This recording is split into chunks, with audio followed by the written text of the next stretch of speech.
Ustaazotii imoo irra barsiisan biraan nagaa. Akkasumas barataan imootii fi barataan zuumii irra baratanis na dhagaya. Laal irra hedduu yeroo baay'ee waa'een gartee ustaazotii imootii fi waa'ee barataa imootu hedduudha irraa dubbatan asirratti.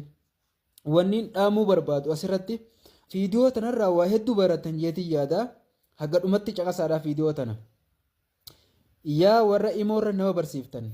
Yeruma hundaa'u warri gartee warra waa baratu qeequ nama sadii qalbeeffadhaa. Keessattuu viidiyoo tana ustaazatii waa barsiiftan caqasaa sirritti.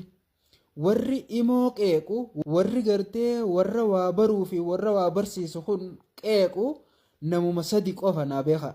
Tokkoffaa ustaazatii markaza banattee markaza imoo barattee ji'a meeqa keessa teessee barataan dhufuu fidite.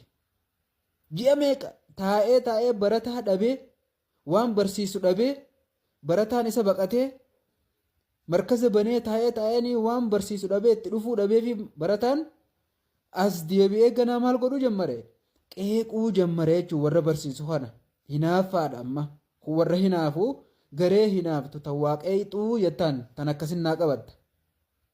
Sigaleemi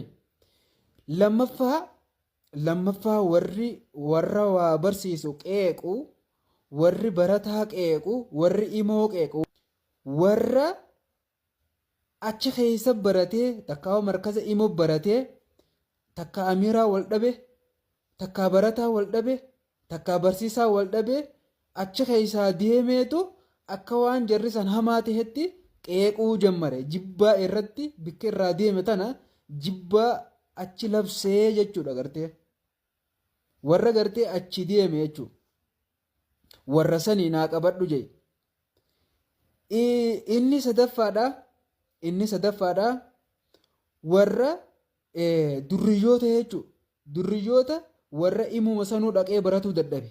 Durriyyee munaafiqtoota jechuudha. Warra munaafiqa jechuu dandeessa.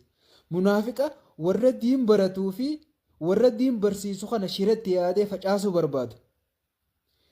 Warra gartee ifii gartee akkas ta'uu dadhabe akka ustaazaa ta'uu dadhabe akka barataa ta'uu dadhabe qalbii ittiin imoo dhaqee baratu hin qabne imaana ittiin imoo dhaqee baratu hin qabne imaana ittiin zuum dhaqee baratu hin qabne imaana itti markaza keessa gattaa hin qabne imaana tasgabbiidhaan waa baratu hin qabneetu as deebi'ee ganaa maal jammare qeeqa jammaree jechuu. Inni kunis warra hinaaftota munaafiqtoota jedhanii inni sadaffaan kun munaafiqa jettaan munaafiqa kun warra diin kana gartee